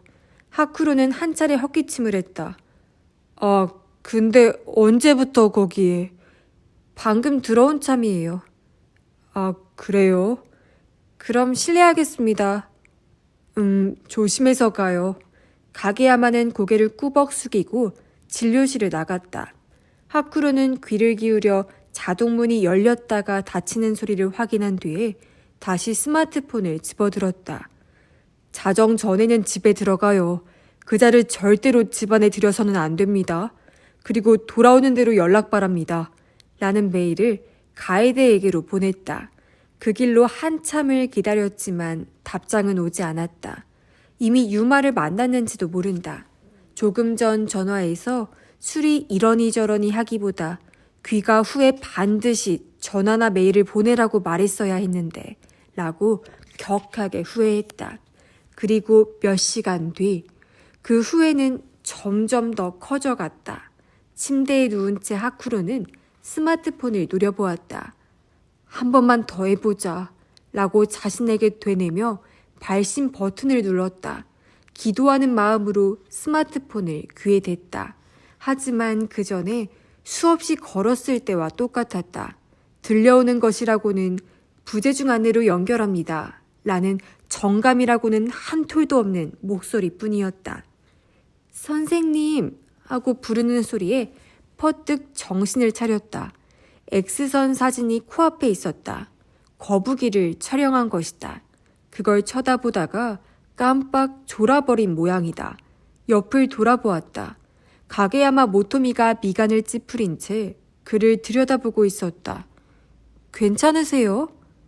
응? 아, 네, 괜찮아요. 손끝으로 눈두덩을 비비며 머뭇머뭇 의자를 돌렸다. 40살 전후의 뚱뚱한 여자와 야구 모자를 쓴 10살 남짓한 소년이 미심쩍은 눈빛으로 지켜보고 있었다. 오늘 학교 개교 기념일이라서 함께 왔다고 처음에 얘기했었다. 그들 앞에는 플라스틱 케이스가 있고 그 안에서 거북이가 뭉그적거리고 있었다. 아, 죄송합니다. 하쿠로는 겸연쩍게 사과했다. 입원 중인 뱀이 있어서 밤새 시간마다 검사를 했거든요. 거의 밤을 새우다시피 해서. 아, 네. 힘드시겠네요. 어머니 쪽이 냉담한 어조로 말했다. 자, 그러면 하쿠로는 가게야마 모토미 쪽을 향했다. 어디까지 내가 얘기했죠? 가벼운 폐렴인 것 같으니 약을 먹이고 상황을 지켜보자고 하셨어요. 아, 그렇지. 그리고 하쿠로는 X선 사진으로 시선을 옮겼다. 무슨 말을 하려고 했는지 그제야 생각이 났다. 약간 변비 기미도 있군요. 그 약도 드릴게요. 사육 환경은 청결하게 유지해 주시고요. 수온은 약간 높게 하는 편이 좋아요.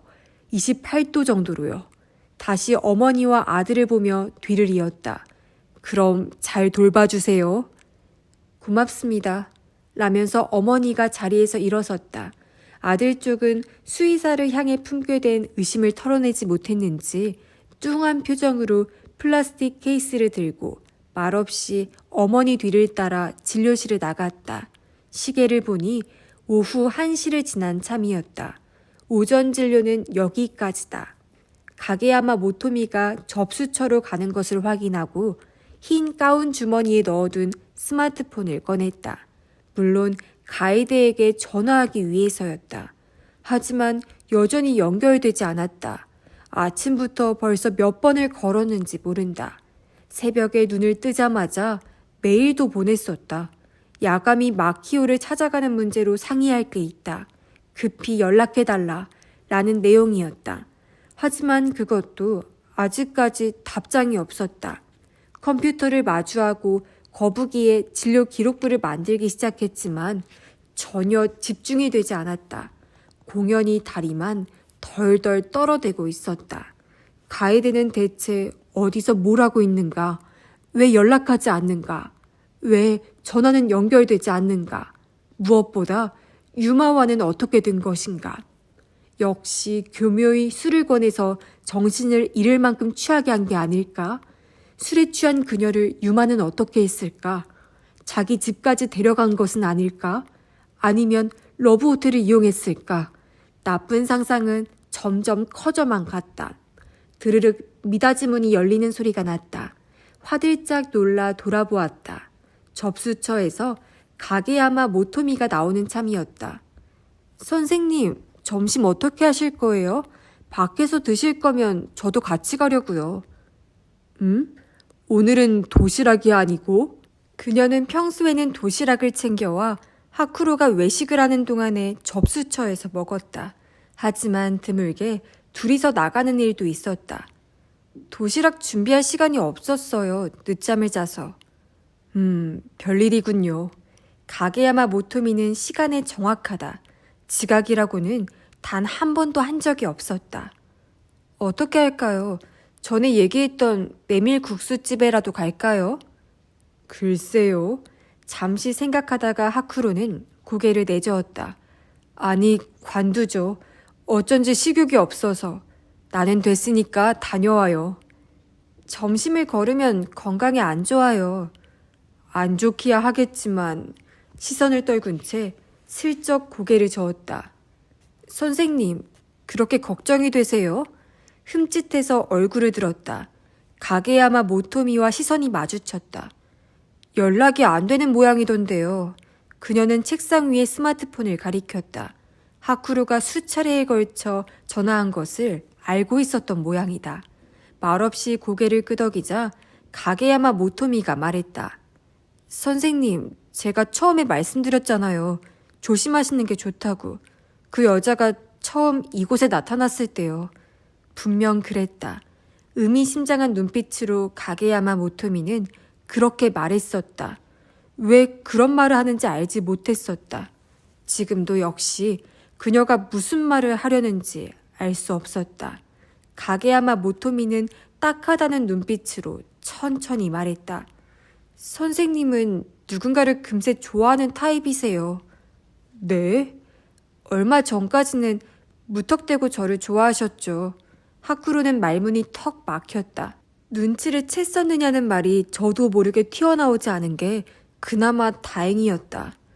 보호자분들이 그런 얘기를 하시더라고요. 선생님이 저한테 마음이 있는 것 같다고요. 어떤 보호자는 선생님이 저를 바라보는 눈이 하트형이다. 그건 수의사가 조수를 바라보는 눈빛이 아니다. 라는 말씀까지 하셨어요. 대체 누가 그런 쓸데없는 소리를? 이라고 묻고 싶은 대목이었지만 하쿠로는 입을 꾹 다물었다. 물론 이라고 가게야마 모토미는 말했다. 누구보다 제가 눈치를 챘죠. 어떻게 저런 말을 그토록 자신만만하게 할 수 있나. 그만큼 내 태도가 노골적으로 뻔히 보였다는 얘기인가?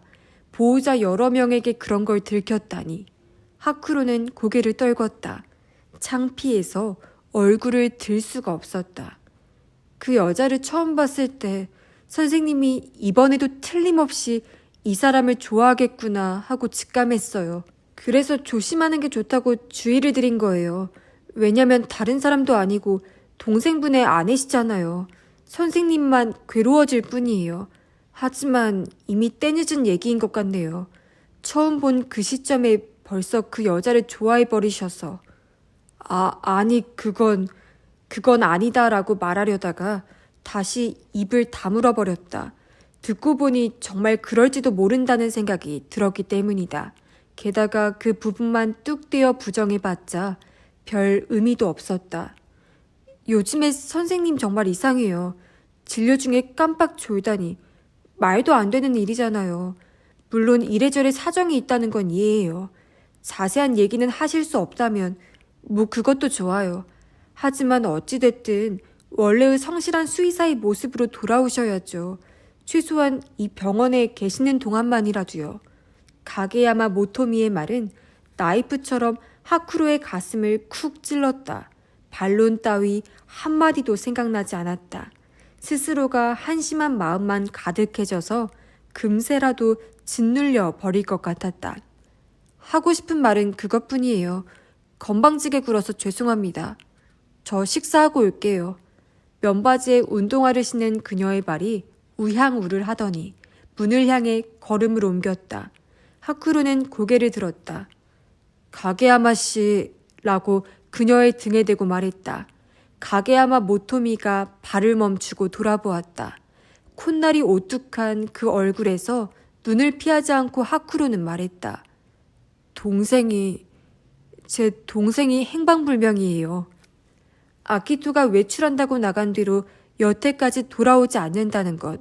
그 원인이 야가미가와 뭔가 관계가 있다고 생각해서 가에데와 행동을 함께하고 있다는 것.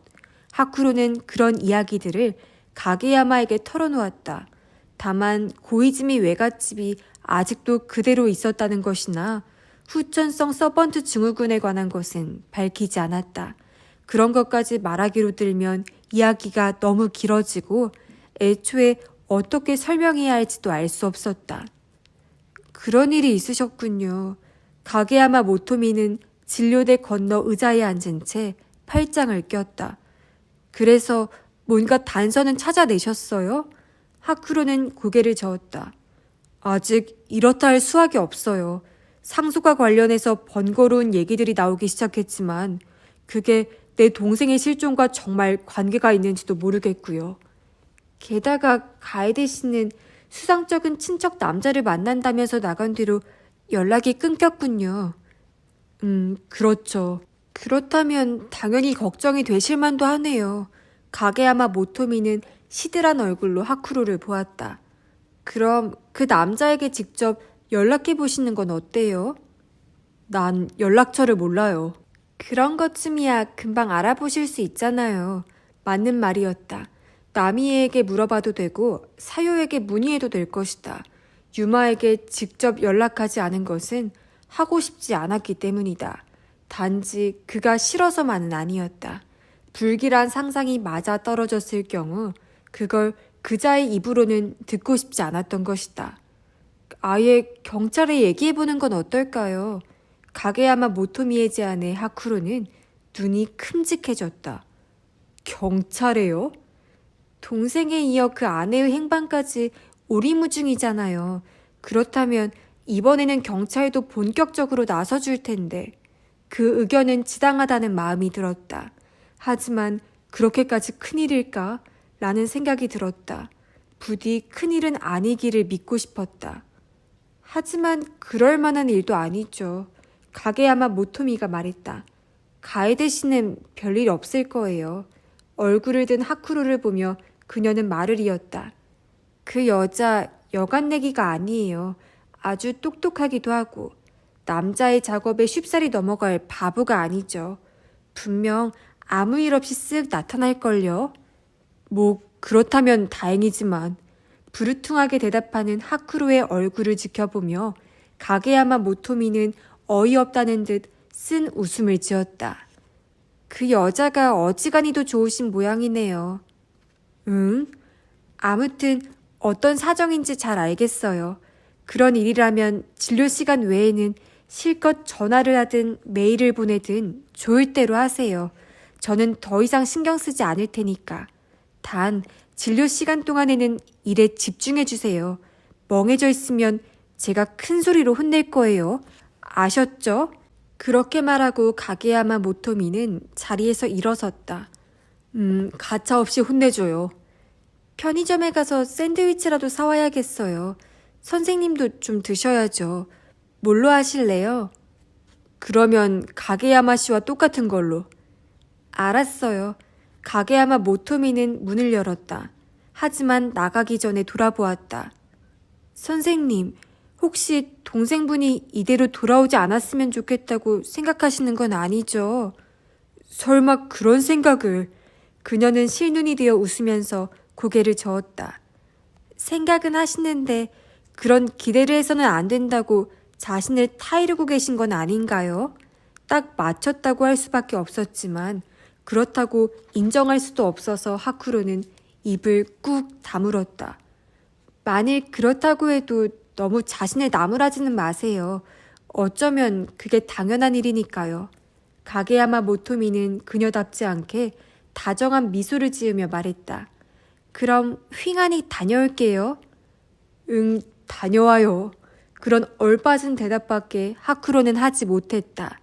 가게야마 모토미가 사온 샌드위치를 먹고 몇 가지 자무를 해치우면서 하쿠로는 틈틈이 가이드에게 전화를 해봤다. 하지만 여전히 응답이 없었다. 나미에에게 유마의 연락처를 물어보자고 마음먹고 몇 번이나 그녀의 번호를 스마트폰에 띄웠지만 결국 누르지 못한 채 야간 진료 시간이 시작되었다. 첫 환자는 당뇨병에 걸린 암컷 비글이었다. 축 늘어진 갈색 귀가 귀여웠지만 벌써 9살이니 인간으로 치면 할머니다. 이상하게 물을 자주 마시고 소변 횟수도 늘어났다면서 데려온 게 2달쯤 전이었다.